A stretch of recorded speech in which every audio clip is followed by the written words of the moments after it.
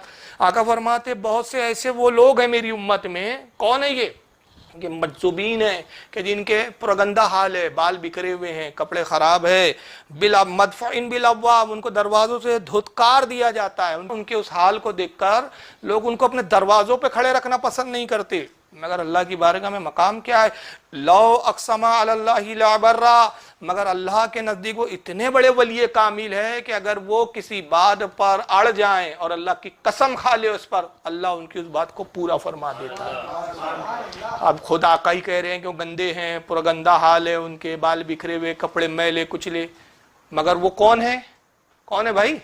اللہ کے ولی ہے، اور مقام کہ اگر وہ اللہ پہ بھروسہ کر کے قسم کھا لے کہ اللہ یہ کام کر، تیری عزت و جلال کی قسم یہ کام ہو جائے، ہونا ہی چاہیے، اللہ ان کی بات کو پورا فرما دیتا ہے۔ اور آقا کہہ رہے ہیں کہ پاکیزگی آدھا ایمان ہے، تو بتائیے جن کا ایمانی آدھا ہو، اگر یہ حدیث اور اس حدیث کا تقابل کریں اور دونوں کو ایک ساتھ لائیں، ان کی جیسے وہابیوں کی عقل چلتی ہے اس عقل کے مطابق، تو پھر معاذ اللہ ان کا تو یہ مقام ہی نہیں ہونا چاہیے کہ ان کی بات اللہ تعالیٰ پوری کر لے۔ وہ تو نصف ایمان سے ہی محروم ہے ایسے لوگ جو گندے رہتے ہیں، جبکہ آقا کہہ رہے پاکیزگی آدھا ایمان ہے، مگر حضور یہاں کہہ رہے نہیں یہ تو اللہ کے ولی ہے، اور ولی بھی کیسے، معمولی ولی نہیں، لوگ نہیں سمجھ پا رہے ان کو، دروازے سے دھتکارا جا رہا ہے، اور جب دروازے سے بھگا دیا جا رہا ہے تو اس سے ثابت ہوتا ہے کہ لوگ ان کے مقام ولایت کو سمجھ نہیں پائے، مگر اللہ جانتا ہے کہ کیسے ولی ہے، یہ رسول جانتے ہیں کہ کیسے ولی ہے، کیا درجے اور کس لیول کے ولی ہے، کہ اللہ پر اعتماد کر کے قسم کھا لے اللہ یہ کام ہو جائے تو وہ کام پورا ہوتا ہی ہے، اللہ ان کے اس بات کو، ان کے الفاظوں کی ادائیگی کے لفظوں کو پورا فرما دیتا ہے، یہ اللہ کے ولی ہے۔ تو اسی طرح میں یہ کہتا ہوں کہ تاج الاولیاء بھی انہی اولیاء صالحین میں تھے کہ جن کو لوگ سمجھ نہیں پائے، جنہوں نے سمجھ لیا، اور میں کہتا ہوں انہوں نے ہی سمجھا جس کو اللہ نے سمجھا دیا، ورنہ کس کی مجال ہے کہ وہ خود سے سمجھ سکے۔ جن کے دلوں میں اپنے ولی کی محبت اللہ کو ڈالنا مخصوص تھا وہ تاج الاولیاء کی ولایت کو سمجھ گئے، اور جن کے دلوں میں محبت اولیاء ہے ہی نہیں اور نہ اللہ کو ڈالنا منظور تھا تو وہ اعتراض کرنے بیٹھ گئے۔ اب آئیے یہ حدیث کتنے بڑے محدثین نے لکھا، کیا ان محدثین کو الطور و شطر الایمان والی حدیث یاد نہیں تھی کیا، کہ یہ حدیث اولیاء کس فضیلت میں لا رہے ہیں، فضل الضعفاء والحاملین کے اندر امام مسلم لا رہے ہیں، اس حدیث کو امام ترمذی کتاب المناقب میں لا رہے ہیں۔ مناقب کے معنی کیا ہوتے ہیں بھائی؟ فضیلت کا بیان۔ تو یہ جو پرگندہ لوگ ہیں، گندے سندے رہنے والے، ان کے مناقب ہے جس کو امام ترمذی کتاب المناقب میں لا رہے ہیں اس حدیث کو، حدیث نمبر 3854 پہ لایا۔ حضرت امام بزار نے اس کو مسند البزار میں لایا، جلد 13 صفحہ نمبر 97، حدیث نمبر 6459۔ اسی حدیث کو امام طحاوی نے شرح مشکل الآثار کے اندر لایا، جلد 2 صفحہ 292، حدیث نمبر 674۔ امام حکیم ترمذی نے اس کو اپنے حدیث کی کتاب نوادر الاصول کے اندر جلد 6 صفحہ 334، حدیث نمبر 1473 پر لایا۔ اسی حدیث کو امام ابن حبان نے اپنی صحیح کے اندر حدیث نمبر 6483 کے تحت لایا۔ اس کو امام طبرانی لائے معجم الاوسط میں، دیکھیں معجم الاوسط یہاں رکھی ہوئی، شکل بھی دیکھ لو، پتہ نہیں وہابیوں نے اس کی شکل دیکھی بھی ہے کہ نہیں، کہ معجم الاوسط بھی کیسے ہوتی ہے۔ تو طبرانی معجم الاوسط جلد 1 صفحہ 264 حدیث نمبر 861 پر لے کر آئے ہیں۔ امام حاکم المستدرک میں لائے اس حدیث کو، جلد 4 صفحہ 364 حدیث نمبر 7932۔ امام بہقی اس کو شعب الایمان کے اندر لائے ہیں، جلد 7 صفحہ 331 اور حدیث نمبر 10482۔ امام منذری اس کو اپنی کتاب الترغیب والترہیب حدیث نمبر 4815 پہ لائیں۔ امام حیثمی اس کو مجمع الزوائد جلد 10 صفحہ 337 حدیث نمبر 17922 پر لائے ہیں۔ میں نے کل یہاں تقریباً 11 حوالے دیے ہیں، اور بھی حوالے ہیں، لیکن 11ویں کی نسبت سے، کیونکہ 11ویں کا عدد سرکار غوث اعظم کا ہے، بات ولیوں کی ہو رہی ہے، تو 11 پہ میں رک گیا ہوں۔ آئیے امام طبرانی کی معجم الاوسط، اس کے اندر اب اس سے میں ایک حدیث پڑھ رہا ہوں، معجم الاوسط جلد 1 صفحہ 392 حدیث نمبر 861۔